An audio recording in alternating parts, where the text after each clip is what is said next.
साथियों नमस्कार। आज मैं आप लोगों से कुछ ऐसी कहानियों के बारे में बातचीत करना चाहूँगा। ये सारी की सारी जो कहानियाँ हैं वो रिलेट करती हैं हमारे वर्क के ऊपर, इंसान की सोच के ऊपर डिपेंड करती हैं ये सारी की सारी कहानियाँ। सबसे पहले मैं एक वो कहानी सुनाना चाहता हूँ कि इंसान सब कुछ भगवान के ऊपर छोड़ देता है कि जो भी कुछ होगा भगवान की मर्जी से होगा, जो भी कुछ होगा हमारी किस्मत में होगा वही होगा। तो किस्मत के भरोसे बैठे रहना या भगवान के भरोसे बैठे रहना क्या हो सकता है। जब तक आप अपना खुद का कर्म नहीं करेंगे, जब तक भगवान भी आपके साथ कुछ नहीं कर सकते। तो ऐसी ही एक कहानी मैं आपके साथ लेके आया हूँ कि एक साधु थे और भगवान के बहुत ज़्यादा भक्त थे। रातों दिन भगवान की सेवा में लीन रहते थे और भगवान पर पूरा भरोसा रहते करते थे। तो उनको ऐसा लगता था कि मेरे सारे काम जो है ना, मैं भगवान पर भरोसा करता हूँ, भगवान की सेवा करता हूँ, तो मेरे सारे काम जो है भगवान ही करेंगे। अचानक से क्या हुआ, जहाँ पे उनका आश्रम था और वहाँ पे एक बाढ़ आ जाती है। और जैसी बाढ़ आई वहाँ पे, तो उन्होंने क्या है ना, गांव के जो लोग थे वहाँ से जो रहते थे वो सब वहाँ से भागने लगे। और उन्होंने गांव के लोगों ने साधु से बोला बोला आप भी चलिए, कहीं ऐसा ना हो कहीं बाढ़ में आप, बाढ़ की चपेट में आप भी आ जाएंगे और आप भी आश्रम खाली कर दीजिए और आप भी चलिए। तो सारे लोगों ने जगह जगह अपने मकान खाली कर दिए, मगर वो साधु थे और वो बोले बोले नहीं, मेरे को तो स्वयं भगवान बचाने आएंगे, क्योंकि भगवान की मैं रातों दिन सेवा करता हूँ और भगवान मेरे को कैसे डूबने देंगे। तो उन्होंने अपना आश्रम खाली नहीं किया, बाकी सारे लोग चले गए। कुछ थोड़ी ही देर में जब पानी ऊपर बढ़ने लगा तो वहाँ पे एक नाव आती है और उस नाव में आकर के वो नावक था और वो आवाज़ लगाता है, साधु जी आप आइए और नाव में बैठिए, पानी अभी और ज़्यादा बढ़ने वाला है, आपका आश्रम डूब जाएगा और आप डूब जाएंगे, इसलिए आपको नाव में बैठिए और आप यहाँ से बाहर निकलिए। साधु जी ने फिर वो नावक बोल दिया कि भाई ऐसा है, मैं भगवान का भक्त हूँ और मुझे स्वयं भगवान बचाने के लिए आएंगे। आप ऐसा करिए, आप अपनी नाव को ले जाइए, मेरे को तो स्वयं परमात्मा बचाने के लिए आएंगे। कुछ समय के बाद में जब पानी ऊपर चढ़ने लगा तो साधु जी जो है आश्रम की छत पे चढ़ गए, जो बिल्डिंग बनी थी उसकी छत पे चढ़ गए और वहाँ पे जा कर के फिर भगवान का भजन कर रहे हैं। भगवान स्वयं आप आएंगे मेरे को बचाने के लिए, मुझे पूरा भरोसा है। तो कुछ समय के बाद में वहाँ पे एक हेली आता है और वहाँ से आवाज़ लगाई जाती है कि ये रस्सी है, आप इसको पकड़ के लटक जाइए और ऊपर चढ़ जाइए, नहीं तो पानी इतना ऊपर आने वाला है कि आपकी छत पे भी आ जाएगा और आप डूब जाएंगे। तो फिर साधु जी का यही जवाब था कि नहीं, मेरे को इसमें चढ़ने की जरूरत नहीं है, स्वयं खुद भगवान आएंगे और मेरे को बचा के ले जाएंगे। अचानक से क्या हुआ, पानी इतना तेज आया और बाढ़ इतनी तेज आ गई ही कि पानी छत के ऊपर आया और छत के ऊपर से आकर के और इतना तेज रफ्तार में था कि साधु जी को पानी बहा के ले गया। और बहा के जब ले गया तो साधु जी की मौत हो गई।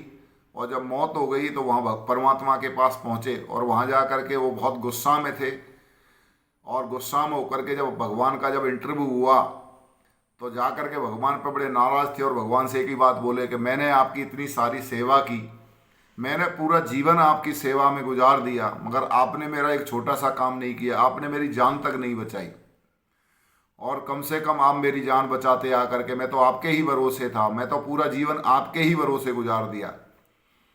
तो भगवान बोले कि आपको सबसे पहले लोगों ने आवाज़ लगाई, जो लोग आपको बताने आए थे आश्रम में कि गुरुजी आश्रम खाली कर दो, बाढ़ आने वाली है, तो वो कौन थे? वो मेरे ही भेजे हुए व्यक्ति थे।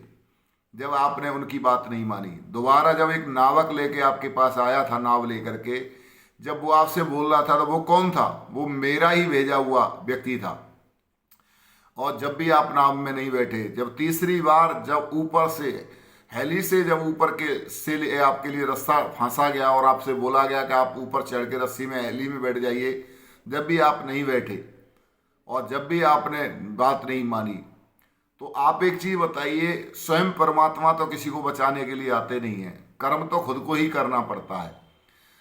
तो इस बात से हमें एक चीज पता चला कि परमात्मा हमको मौके जरूर दे सकते हैं, परमात्मा हमको आगे बढ़ने के लिए, सफल होने के लिए मौके देते हैं, मगर उस मौके का फ़ायदा तो हमको ही उठाना पड़ेगा। अगर हम ये आस लगा के बैठे हैं कि सब कुछ अपने आप होगा, अपने आप ही ज़िंदगी बदल जाएगी, ऐसा कुछ नहीं है। परमात्मा ने आपके जीवन में जो भी मौका दिया है, मैं गारंटी से कहता हूँ आप उस मौके का फ़ायदा उठाइए और आप उसमें पूरे दिल और दिमाग से और पूरे शारीरिक शक्ति से लग जाइए, आपको सफलता जरूर मिलेगी। देखा गया है कि जो लोग अपने काम को पूरे दिल से और शरीर से करते हैं, शारीरिक शक्ति और मानसिक शक्ति से अगर दोनों से अगर करते हैं किसी भी काम को, तो वो काम जरूर सफलता दिलाता है। तो रामायण में भी लिखा है कि पराधीन सपने सुख नाई। जो लोग पराधीन बन के बैठे हुए हैं कि मेरा काम कोई और करेगा, तो उनका काम जीवन में कभी नहीं होता। साथियों, आप लोग वेरी लक्की, आप लोग नेटवर्क मार्केटिंग में हैं। अगर आप नेटवर्क मार्केटिंग में हैं तो मैं यही कहूँगा कि आप लकी हैं, आप किस्मत वाले हैं, क्योंकि आपके जीवन में कहीं ना कहीं किसी न किसी के माध्यम से नेटवर्क मार्केटिंग आया है। साथियों, मेरे भी जीवन में कहीं ना कहीं नेटवर्क मार्केटिंग आया था और मैं उस समय पर जॉब करता था और मेरे को कहीं से नहीं लगता था कि मेरा भी जीवन कहीं से बदलेगा। मगर सच बता रहा हूँ, आज जो भी है मेरे पास, सारा का सारा नेटवर्क मार्केटिंग की देन है, जो आज मैं करोड़ों के घर में रहता हूँ। बहुत सारी संपत्ति मैंने यहाँ से बनाई है, मैंने कई देशों की यात्राएं भी की हैं और आज एक बहुत बढ़िया एक लग्जरी लाइफ जीने का मुझे मौका मिला। नहीं तो अगर नेटवर्क मार्केटिंग अगर मेरे जीवन में नहीं होती तो मैं कहीं ना कहीं एक साधारण जीवन जी करके इस दुनिया से चला जाता और मेरी कोई पहचान नहीं होती, मेरे पास कोई सम्मान नहीं होता, मेरे पास कोई संपत्ति नहीं होती। तो वेरी लक्की, आप लोग जो मौका मिला है उसको पहचानिए और उसमें दिल से मेहनत करिए। साथियों, एक चीज़ बोली जाती है, अगर आप नेटवर्कर हैं और अगर आपके नेटवर्किंग करते हुए अगर आपके जीवन की कोई ऐसी कहानी नहीं बनी है जिस कहानी को आप सुनाना चाहते हो, तो आप नेटवर्किंग कर नहीं रहे हो। सच बता रहा हूँ, नेटवर्किंग करने वाले व्यक्ति के जीवन में ऐसी कई सारी घटनाएं होती हैं कि उन घटनाओं को व्यक्ति जब याद करता है तो लगता है कि हाँ, वास्तव में यार वो दिन भी थे जब हमारे साथ ऐसा ऐसा होता था। हमने कई दिन भूखे भी गुजारे थे, कई दिन हमने चना खा करके भी गुजारे थे और कई दिन हम लोगों ने ऐसी ऐसी नाइट गुजारी कि जहाँ पे हमको सोने को नहीं मिला। साथियों, एक दिन की बात है, मैं यहाँ से एक बार मौका मिलता था हमको तो हम कहीं भी प्लान दिखाने के लिए चल देते थे। हम ये नहीं सोचते थे कि इतनी दूर कौन जाएगा। मैं जब नौकरी छोड़ के आया था तो उस समय पर नौकरी छोड़ के आने के बाद में मुझे ये लगता था कि मेरे को कहीं पर भी मौका मिले मैं वहीं जाता था, जहाँ भी मौका मिला था। मैं प्लान दिखाने के लिए मैं जम्मू तक गया हूँ, प्लान दिखाने के लिए मैं नगरोटा तक गया हूँ, प्लान दिखाने के लिए मैं बनारस गया हूँ, प्लान दिखाने के लिए मैं सूरत गया हूँ, प्लान दिखाने के लिए मैं पटना गया हूँ, प्लान दिखाने के लिए मैं जाए कोई भी बंदा बोले कि आ जाओ सर यहाँ प्लान दिखाना है एक बंदे को, मेरे साथ आ जाए, मैं वहीं पर चल देता था और मैं ये इंतजार नहीं करता था कि मेरा रिजर्वेशन होगा तो मैं जाऊँगा।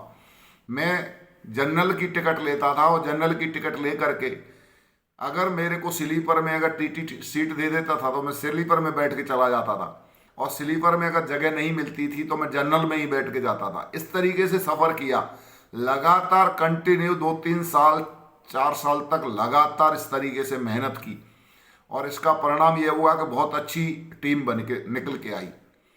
साथियों, अगर हम आस लगा के बैठे हैं कि कोई और करके देगा तो कुछ नहीं होगा। एक समय का वाक्य आया कि मैं यहाँ से बनारस गया था प्लान दिखाने के लिए और बनारस में जाकर के काम चालू हो गया बढ़िया तरीका से। फिर जो व्यक्ति मुझे बनारस लेके गए थे और उन्होंने बोला मेरे साले साहब हाँ बिहार में रहते हैं और आप चलिए। मैं वहाँ से रात को हम लोगों ने ट्रेन पकड़ी, कोई रिजर्वेशन नहीं था, कोई कुछ नहीं था। हमने सोचा चलो ठीक है स्लीपर में करा लेंगे, मगर वो ट्रेन इतनी फुल थी कि इसमें कहीं जगह ही नहीं थी, ना स्लीपर में चढ़ने नहीं दे रहा था टीटी और जनरल में पैर रखने के लिए जगह नहीं थी, मगर हमको जाना था। साथियों, मैं ट्रेन में चढ़ गया। सच बता रहा हूँ, मेरे पास बैग था और मेरे को बैग रखने के लिए भी जगह नहीं थी उस डिब्बे में। मैं एक पैर पर पूरी रात खड़ा रहा, मेरे पीठ पे बैग था और एक हाथ में लैपटॉप का बैग था। पूरी रात पीठ पे बैग टांग करके पूरी रात खड़ा रहा मैं और पूरी रात का सफ़र तय करने के बाद में मैं सवेरे जहाँ मुझे जाना था बिहार में वहाँ पहुँचा और वहाँ जा कर के पूरे दिन हमने काम किया, पूरे दिन हमने प्लान दिखाए और प्लान दिखाने के बाद में फिर शाम को वो व्यक्ति बोले जो मुझे लेके गए थे, बोला सर अभी शाम को वापस निकलना है। शाम को फिर हमारा कोई रिजर्वेशन नहीं था। फिर शाम को हम ट्रेन से चढ़े, तो शाम को जैसे गए थे वैसी ही हालत उस ट्रेन में थी। दोबारा से फिर हम एक पैर पे खड़े होकर के पूरी रात फिर हमने सफ़र किया। साथियों 2 नाइट एक आंख बंद नहीं करी, पूरे दिन काम किया और खाने को भी कुछ मिला नहीं। तो इस तरीके की कंडीशन से हम लोग गुजरे हैं, ठीक है ना। हम लोगों ने चने खा खा करके भी गुजारा किया है नेटवर्क मार्केटिंग में। तो वो कहानियां जब हमें याद आती हैं तो लगता है कि हाँ, वास्तव में अगर कोई व्यक्ति ऐसी मेहनत करेगा तो वास्तव में सफल होगा। और कोई व्यक्ति के जीवन में अगर किसी भी तरीके का कोई चैलेंज नहीं आ रहा है, आसानी से सब कुछ मिल रहा है, और बोलते हैं कि विरासत में मिला हुआ, अगर कोई किसी को विरासत में अगर धन मिल जाए तो उस व्यक्ति को धन की कीमत का पता नहीं होता। विरासत में अगर किसी को टीम मिल जाए तो उसको टीम की कीमत कैसे, टीम कैसे बनती है, उसको टीम की कीमत का पता नहीं होता कि टीम बनती कैसे है। तो साथियों, जिन लोगों ने मेहनत करके पैसा कमाया होता है वो पैसे की कीमत जानते हैं, और जिन लोगों ने मेहनत करके टीम बनाई होती है वो टीम की कीमत जानते हैं। साथियों, हम लोगों ने कितनी मेहनत कर करके टीम बनाई, कितनी मेहनत कर करके लोगों को डेवलप किया। साथियों, जहाँ पर भी बुलावा आता था, जहाँ से भी किसी भी मेरी टीम के किसी भी बंदे का कॉल आ जाता था, मुझे ऐसा लगता था कि मुझे जल्दी से जल्दी वहाँ पहुँचना है। मैं कभी भी देरी नहीं करता था, मैं तुरंत वहाँ पहुँच जाता था। और इस तरीके से जितने भी नेटवर्कर आज सफल हुए हैं, जिसकी भी कहानी आप सुनोगे उसकी कहानी में यही ट्रस्ट है भाई साहब। मैं बता देता हूँ आपको, जो भी व्यक्ति सफल होगा उसकी कहानी में इस तरीके के ट्रस्ट जरूर हैं, और उनकी कहानी को सुनने में बड़ा मजा आता है। उनकी कहानी जब स्टेज के माध्यम से जब वो डायमंड बनते हैं, जब वो सुनाते हैं कि मेरी कहानी ऐसे ऐसे रही और मैं यहाँ तक सफल हुआ, जब जा करके मेरे को सफलता मिली है, तो उनकी कहानी को सुनने के बाद में लोगों के रोंगटे खड़े होते हैं, लोगों को एक विजन मिलता है सफल होने के लिए। मगर जिन लोगों की कहानी में कोई ट्रस्ट नहीं है, जिन लोगों की मेहनत नहीं हुई, और जिन लोगों को विरासत में ही सब कुछ मिल जाता है, तो उनसे लोग मोटिवेट नहीं होते, उन लोगों की कहानियों से लोग मोटिवेट नहीं होते। तो साथियों, आपकी भी कोई ऐसी कहानी बननी चाहिए जीवन में कि जिसको आप सुना सको लोगों को। साथियों, ऐसी बहुत सारी घटनाएं हुई नेटवर्किंग करते हुए। फ्रैक्चर भी हुआ, गले की हसूली भी टूट गई तो भी काम बंद नहीं किया। मेरा कंधे पे फ्रैक्चर भी हुआ काम करते हुए, एक्सीडेंट होते हुआ, जब भी काम बंद नहीं किया, लगातार काम किया। साथियों, कभी भी एक दिन भी मेरे को जब प्रोग्राम अटेंड करना था छुट्टी नहीं मिली, मैं विदाउट छुट्टी के मैंने आकर के मैंने प्रोग्राम अटेंड किया। कितना बड़ा रिस्क लिया। तो आदमी को जिसको करना होता है जिंदगी में, जिसको पैसे का अभाव होता है, कि जिसको पैसा कमाना है, वो वास्तव में दिल से करता है मेहनत, और उसको करना भी चाहिए। जिसको वास्तव में पैसे की कमी है उसको करना भी चाहिए। तो ये करने से ही जीवन बदलता है। तो साथियों, दमदारी दिखाइए और आगे बढ़िए और करके दिखाइए। ये बातें हैं आपको जीवन में आगे बढ़ाने की। अगर आपके जीवन में अगर कोई चैलेंज नहीं है, काम कर रहे हो और कोई जीवन में कोई चैलेंज नहीं आया, तो आप काम नहीं किया। सच बता दूं, जीवन में चैलेंज आना तो बहुत जरूरी है, क्योंकि चैलेंज से ही इंसान का जीवन निखरता है और वही लीडरशिप को निखारता है। मार्केट में जब जितने ज़्यादा चैलेंज आते हैं, वही चैलेंज आपके जीवन को एक निखारते हैं और आपको दमदार लीडर बनाते हैं। तो साथियों, आप अपने आप को दमदार बनाइए और निखारिए अपने आप को। थैंक यू, धन्यवाद।